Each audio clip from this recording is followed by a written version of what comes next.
What's going on, everybody? It is Overreaction Time. Once again, I am your host, Simon Samano, and we are back after a couple of weeks off. But when we take a little break, I come with it big. And look who I got with me this week coming out of the final UFC pay-per-view of 2025. It is none other than the fabulous Farah Hannoun. Farah, what is good? How you doing? I'm doing good. Honored that you're having me back for the final pay-per-view of the year, final pay-per-view ever, I guess. So yeah, excited. You think, but I don't think. Do you really think ever? Really? You think we're going to get that big of a break, Farah? I don't know. Could be like the glove change thing. Let's see how long it lasts. Yeah, exactly. It could be just like the glove change thing. So Saturday night, we had some fights to talk about. It was a pretty wild night. So you ready to get this thing going? Yep. Let's get the ball rolling. All right. Kamikaze, you know what time it is. Hit it. I mean, guys, what are you fucking... Is this tonight's stupid question night? Are you guys that fucking stupid? You can't be that fucking stupid. Who gives a shit? One of the dumbest things I've ever read in my life. Fucking common sense. Everybody knows that. All right, Farah, you know we got a lot to talk about, but before we do, we just got to remind the audience to please hit the like button, hit that subscribe button. It would mean the world to me. Hit it right now. I would greatly appreciate it. And with that, Farah, out of the way, now let's get to talking about this past Saturday. UFC 323 at T-Mobile Arena in Las Vegas. Shocking night, I would say, to say the least. I mean, I don't think we saw those results coming in the main and the co-main event. So let's jump right into it, Farah. You had in the main event, Petr Yan absolutely, dare I say, toasting Merab Dvalishvili over the course of 25 minutes. A really shocking result that we didn't see coming. He reclaims the bantamweight title with an impressive performance, cracking the code of Merab Dvalishvili. And then in the co-main event, an unfortunate outcome in the co-main event where just 26 seconds into the flyweight title fight, Merab Pantoja suffers a freak arm injury, which then results in Joshua Van becoming your new flyweight champion. Farah, you consider the performance by Petr Yan, and I want you to also consider the journey that Joshua Van took to his championship. And I thought about this, and let me go ahead and hit you with it, Farah, that Petr Yan's win over Merab Dvalishvili is more shocking than Joshua Van's rise to the flyweight title. Joshua's rise being that he ended up with the title? The fact that he started where he started, just fighting 4 years ago and becoming the UFC champion 4 years later. I mean, it's very anticlimactic the way he won, right? I mean, that's the issue. Like, I was very much looking forward to seeing how that fight was going to play out. 26 seconds in, we literally did not even see anything. Nothing, absolutely nothing. But yeah, I'm not going to lie. With the way Merab Dvalishvili has been looking, considering the way his first fight with Petr Yan went, look, I didn't think it was impossible that Yan would win, but not like that. Like, it's been a minute since we've seen Merab not be in control of a fight, for him to take that much damage. He went 2 of 29 in his takedowns. I know he said in his post-fight that he was trying to entertain the fans with a strike. I don't get that. Like, what are we doing here? Like, I don't... Bilal is saying it. He's saying, why? Like, Islam Makhachev's performance was great. Khamzat Chimaev's performance was great. Boo all you want, but that's how you win fights, right? You're supposed to not to try to take any damage. So I don't get this whole thing that this new thing of fighters saying, and plus Merab, everyone was on the train now. No one was calling him boring anymore. So it's like we were past that. Yeah, we were past that. We were past that, and now all of a sudden he was talking about trying to entertain the fans. I don't know how much it was that or him not able to get to Yan and Yan's body work and whatnot. But it's a tricky one because I want to say I'm shocked. Like, Yan is so good, so it's not that shocking to me that he won. And I think the way I looked at Pantoja and Van was that if Van was going to win, he was going to catch him more than he was going to dominate him. So because I didn't see anything in that fight... Can we hold on, Farah? Before you decide if it's an overreaction or not, can we recap, though, the journey that Petr Yan took to get back to the title? Because it's a hell of a journey. I think it's an unprecedented journey. I thought I saw that no one had been more than 3 or 4 years. Petr Yan was the champion 4.5 years ago. Okay? Mm-hmm. 4.5 years ago, he was the UFC bantamweight champion.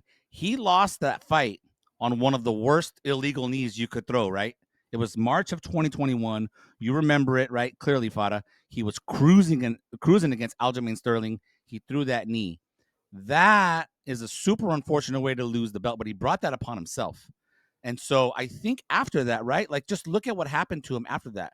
He came back with a win against Sandhagen, but then he lost 3 fights in a row. He got beat by Aljo, legitimately split decision, okay? And then he lost the really close fight to Sean O'Malley, which really seemed to put him into a downward spiral because by the time he fought Merab Dvalishvili in March of 2023, obviously we know he got absolutely boat raced in that fight. He was taken down left and right. And consider that, Farah, with then winning 3 in a row after that to get this shot at Merab. And we just talked about him getting boat raced, taken down over and over again. What was the number you just shared? 2 of 29? Yeah. 2 of 29? I get it. I mean, I want to give Petr Yan his flowers too, but I am shocked that we saw that fight play out the way we did on Saturday night.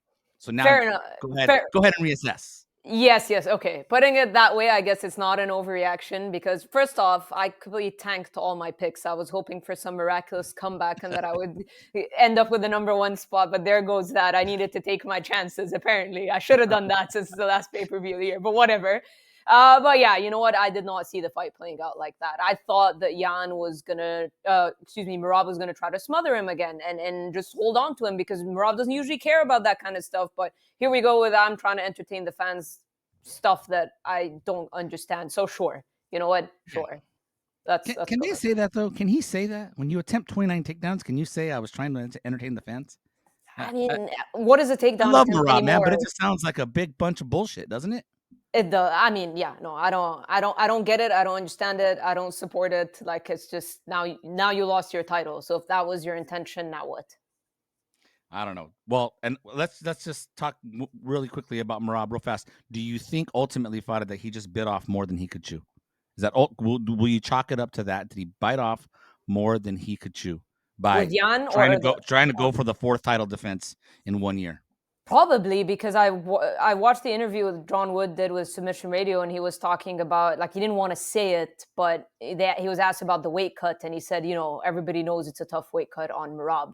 Although his cardio looked good, I just think I don't like making excuses. I don't think this was anything weirdly. Although Aljamain Sterling also did an interview, and he was talking about how the stuff Merab was doing in warm-up wasn't what they expected and whatnot. I don't know. I just think that Yan found a way, like, look, usually Merab is so relentless with his takedowns. He'll latch onto you, and this is a discussion that comes up a lot. Like, what is really a takedown? Like, you drag him down, and he's back up, and he's dragging him down. That's what he's been doing, right? 37 takedown attempts against Corey Sandhagen, 49 against Yan in the first fight, and now 29 in this one. But reality is that Yan found a way to inflict a lot of damage. Did Merab get a little too comfortable on his feet? Sure, because it's an aspect of his game he's been working on.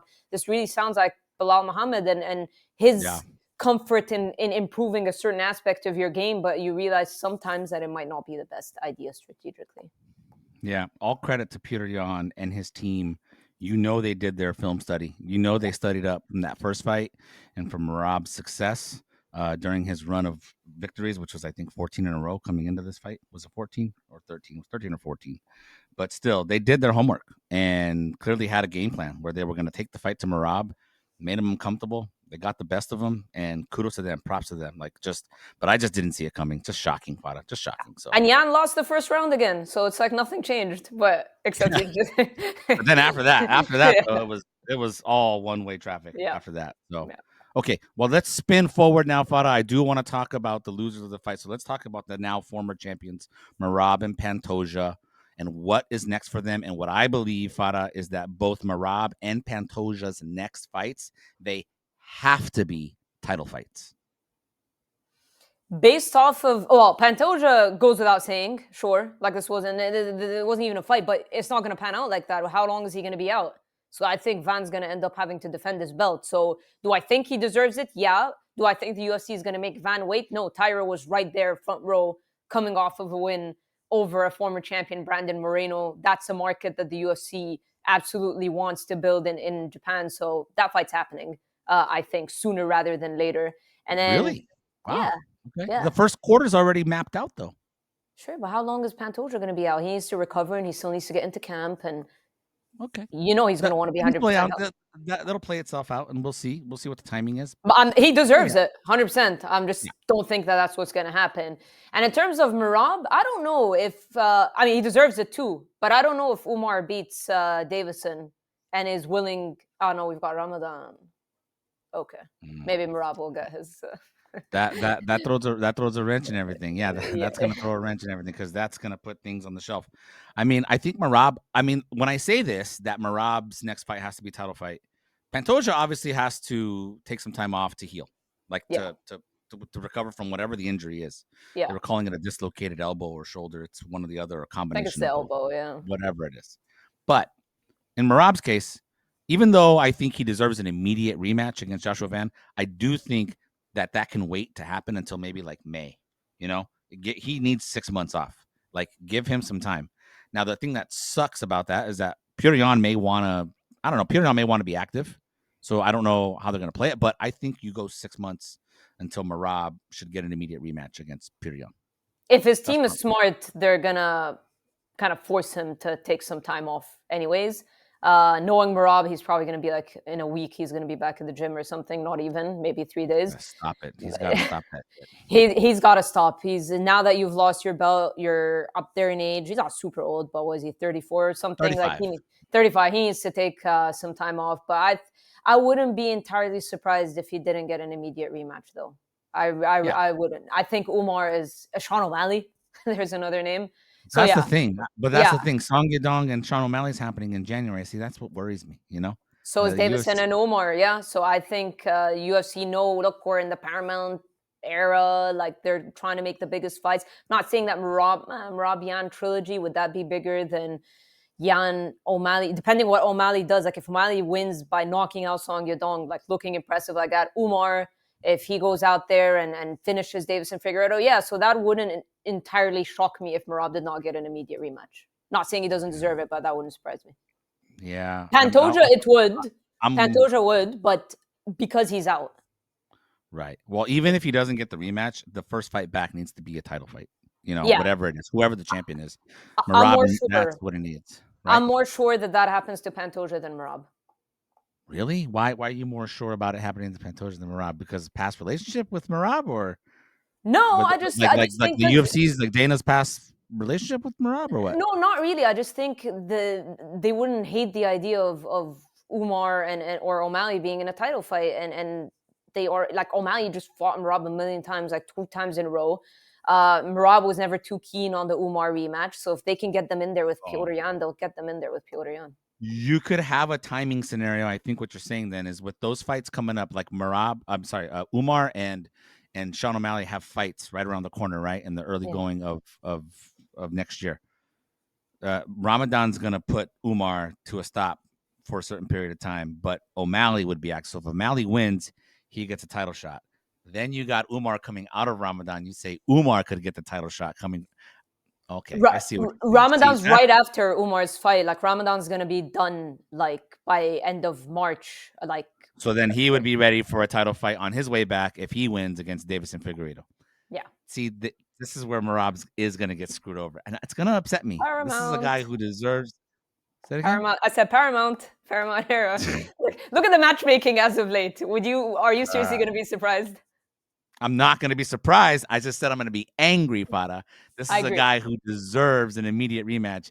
For fuck's sake, he just fought 4 times in 1 year for you guys. Like, he deserves an immediate title shot. His first fight back needs to be a title shot. I hope they don't put him in a position where they're like, fight this guy and then you'll get a title shot, because he will be at risk of losing his title shot. He does not deserve that. He deserves better. So I hope they don't do that to Merab. But now you got me all worried. I don't like that. You got me all worried now. I don't like it. All right. Let's move on away from the main and co-main event. I want to talk about another fight or fighter on UFC 323, and that was Henry Cejudo. Henry Cejudo absolutely got dominated by Peyton Talbot. 30-27 across the board. Really, Cejudo showing his age, that it was time for him to retire, right? He was going to retire. He announced it coming into the fight, and he looked like a guy at 38 years old who should retire. Now, we've been down this road before with Henry Cejudo. This one does feel different, Farah, but it's time now to reflect on Cejudo and his career and his journey. And all I can think about coming out of UFC 323 was this, and that is that Henry Cejudo, he should have never retired the first time in 2020. Oh, 100%. 100% should have never. That was the worst thing he could have possibly done. I don't know what he was doing or what he was thinking. Maybe it was a money thing. I think it was probably a money thing, him trying to get paid more, but that was like an absurd decision. Like, he was at the height of his prime, coming off of massive wins, double champion, all that good stuff, and had all the big names in front of him to continue fighting. Retires, comes back after a couple years, loses to Sterling, loses to Merab. 4 in a row. Really tarnishes his Technically, legacy. yeah, Song Yadong, and then this kind of humiliating loss to Peyton Talbot. He got taken down a couple of times by Peyton. I know Peyton's talented, but he just recently lost to Raoni Barcelos, you know what I mean? Like, it's not like he was still undefeated or whatnot. So for Henry to take that much damage as well and stuff, yeah, that's like the worst possible thing. And look, it does. I always use BJ Penn as an example. Nobody remembers, if you're a new UFC fan, you're never ever gonna think that BJ Penn was that good. Like, he was the first guy that was kind of transcending the weight classes. He was so freaking talented. No one's ever gonna think that, because you look at the 8 losses or 7 losses in a row and stuff. This is what happens. This is what happens when you stick around for too long. In the Paramount era, all this stuff is gonna garner new fans, and people aren't necessarily the fans that are gonna become fans in the next 5 to whatever years, they're not going to remember Cejudo in his prime. They're just going to look at the 4 losses in a row. They're going to look at the manner in which he lost. And yeah, he's an Olympic gold medalist, but he got taken down multiple times by Merab. He got taken down a couple of times by Peyton Talbot. It's just not the best look. And yeah, I guess you can go back and credit guys like GSP and Khabib for just not sticking around too much. Yeah, not too long. Let's talk about Cejudo's legacy real quick before we move on. So obviously, he's got the huge feather in his cap, Farah, when he defeated the GOAT in Demetrius Johnson back in 2018. And that carries a lot of weight. And I was looking back at our 30 greatest fighters list that we did a couple years ago at MMA Junkie. Henry Cejudo checked in at number 17 on our list. I don't know that he's going to last in the top 30 for very long. And if we were to do this list again in, say, I don't know, 5 or 10 years, say you did a 40 list, I could see Cejudo falling out of that list altogether. What about you? A little bit tough to tell, for the simple reasons that we're not really seeing fighters continuing to defend their belts. And it's ironic to say that because of the outcomes that we saw with Merab and Pantoja. But we're not really seeing fighters stick around. It's a lot of the double champ stuff. So what are we going to do when we compare these double champs? Is we're going to see who they beat and whatnot. So I'm not quite sure, because I just feel like fighters are not sticking around. And we're already hearing Hamzat saying, like, you already wants to move up to light heavyweights. Like, mate, you haven't even defended your belt yet. Like, you're talking about one title defense and then you want to move up. And that title defense may not even come against Imavov. It might come against Strickland.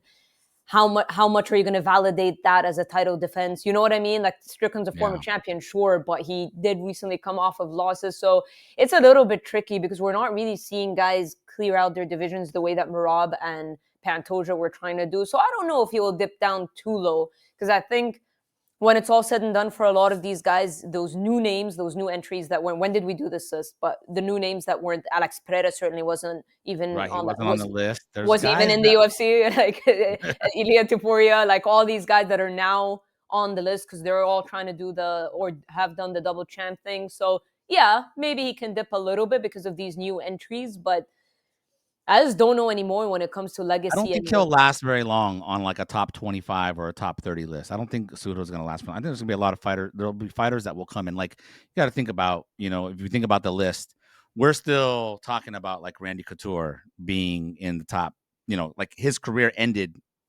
decades ago, years ago, long time ago. And he, I think, was like number 12 or number 11 on our list. I think he's going to be in that spot for a while because we remember him fondly. But Cejudo, like I said, he just tarnished his legacy with coming back after the retirement and losing 4 in a row. If he sticks around, man, I mean, he would have solidified himself as one of the all-time greats. He had a chance, right? And this was, correct me if I'm wrong, Father, this was at a time still when the UFC, he could have gone between both divisions and like been a champion who was defending flyweight and defending bantamweight. I remember he didn't like the cut at flyweight, and so he relinquished at some point. Maybe it was before the Dominic Cruz fight. So maybe but if he Yeah, thought he did, about yeah. this differently, he could have gone back and forth in the same way, like say Amanda Nunes did, right? She's got multiple title defenses at featherweight and at bantamweight. All the other champs either have no title defenses in both, right? Like Conor McGregor obviously never defended anything, or they only have like one. Like DC's got one title defense at heavyweight, right? Or I guess two? No, one. He's got one title defense at heavyweight against Derek Lewis. John Jones has the one heavyweight title defense against Over the Hill Stipe. You know, like whereas Cejudo could have gone and really solidified himself, like really been an exceptional champ. That's why I really think he screwed himself over by retiring right in the prime of his career.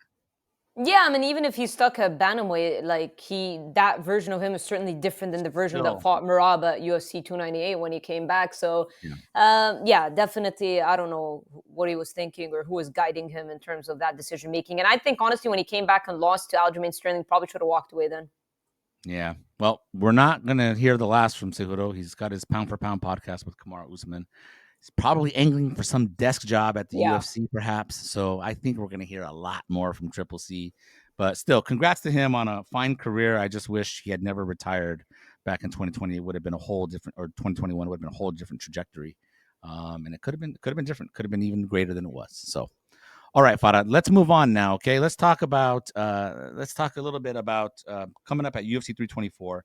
I'll set the table here. UFC 324 is going to be headlined by Justin Gaethje versus Paddy Pimblett.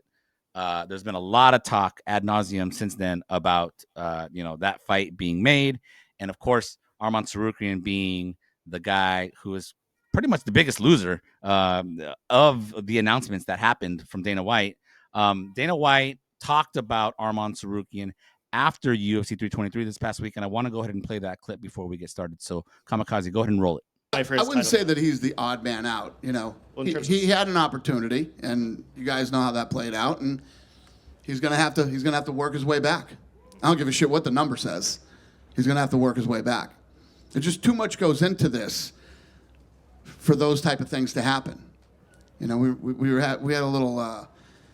We were talking back in my room tonight, and we were talking about all the crazy shit that's happened over the last 20-something years. But you can't do that. You can't get the opportunity and then it can't end that way. So he's got to work his way back.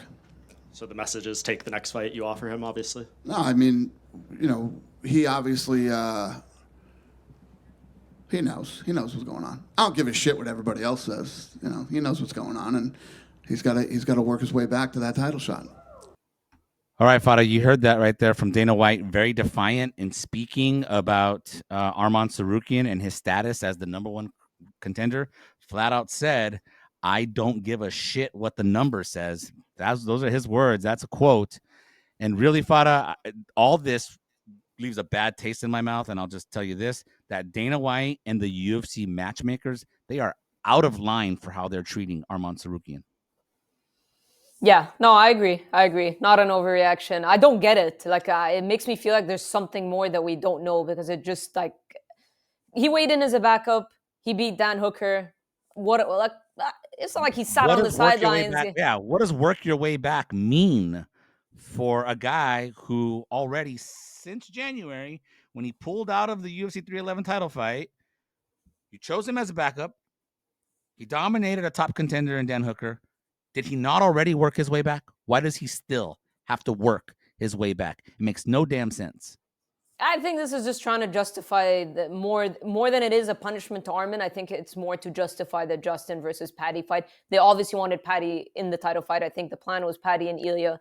Justin's going out there threatening to retire. He's done the UFC solid. They probably like him a lot, but it doesn't usually work when you say that. But apparently it does in his case. But I think it's just a case or a product of Ilya Topuria taking time off, and they just Justin Gaethje in there. But I really, really don't get it. Maybe Arman would be a risky fight for Paddy, would jeopardize the fight with Ilya.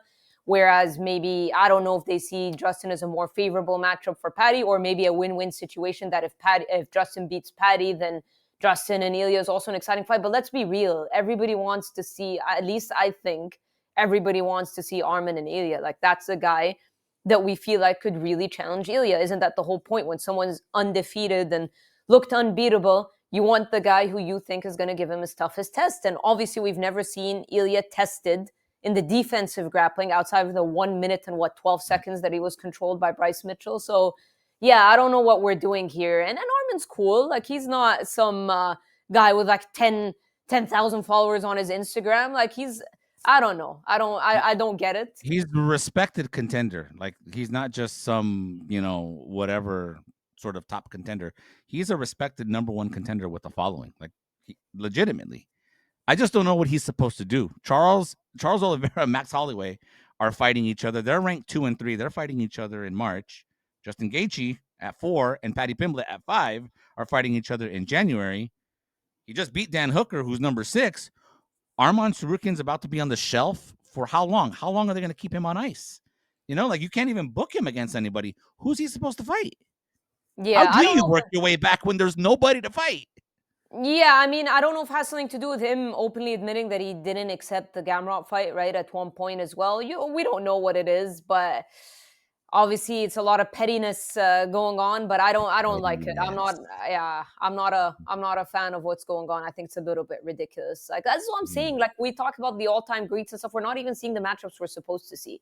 And what if Arman loses to some rising contender? What are they going to give him, Benoit Saint-Denis? If Benoit Saint-Denis beats Dan Hooker, how much do you want to bet that's what they're doing? Oh my! That's their plan to have him fight Benoit Saint-Denis. Come on, really? Come back to this video. If Benoit Saint-Denis beats Dan Hooker, I'm not saying come on, really. Like, I don't believe you. I believe that would. I'm saying more like, yeah, the UFC would do that. And come on, really? Like, really? Is that really what they would do? I don't know about it. This is a very relevant conversation that we're having, by the way. This topic at a time when all the TKO executives and Nick Khan are talking about the best fight the best and this and that. And you've got Andy Foster and the congressional hearing and this, that, and the other, the best fight the best, yada, yada, yada. Look at this right here. This is what happens regularly in mixed martial arts. This isn't even for the title fight. This is an interim title fight. Arman Tsarukyan couldn't find his way into an interim title fight as the number one contender. Are you kidding me? I mean, somebody please play that Dana White clip for the members of Congress that were at that hearing last week. Please play that clip so that they can hear, because this is what's coming when they decide to pass the Ali Revival Act. This is what's coming, right? It's not going to change. It's the same thing. It's going to transfer over to their boxing organization. Yeah, I don't know honestly what's going on. The matchmaking's been pretty crazy as of late. I understand it's an entertainment business and yada yada yada, but not when you have such a clear-cut number one contender. Like, you could do that when you've got 2 or 3 guys that are in the mix or in the conversation, sure. But, like, let's be real. I love Paddy, but no one would have complained if he was booked for one more fight before a title fight, right? Justin Gaethje, I love Justin Gaethje. No one was going to complain if he was booked for one more fight before a title fight. That's just the reality. Right. No one was going to be like, what the hell is going on? So, yeah. I mean, good for Paddy and Justin, but poor Arman. Anyway, it is what it is. We'll see how it plays out, but I hope, we'll see what happens with Arman. Clearly, it's going to be nothing. So we'll see nothing. We're going to hear nothing from Arman for the Benoit Saint-Denis, September, Paris main event. Look at you. Bold prediction. All right. We're going to remember that. We're going to make sure we clip that. And if it comes to fruition, we are blasting that all over our social media channels, Farah. Okay, let's move on. Let's talk about one last topic, Farah. My favorite fighter, your favorite fighter. Just kidding. Conor McGregor. Let's talk about Conor McGregor, okay? Conor McGregor this past week, in an interview with Bloody Elbow, said some concerning things, Farah, where he says, quote, "I'm self-motivated and I for sure want to crack at that belt. I for sure want to crack at that 170-pound belt to go for the Triple Crown." Farah, I'm just going to come flat out and say that the UFC better not even think about giving Conor McGregor a welterweight title shot.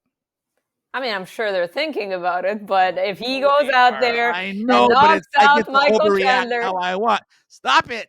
Go ahead. Stop it. Go ahead. If he goes out there and knocks out Michael Chandler, and Islam Makhachev says, sure, let's get Conor McGregor's name on my resume. Let's get the easy money. Let's get the rivalry.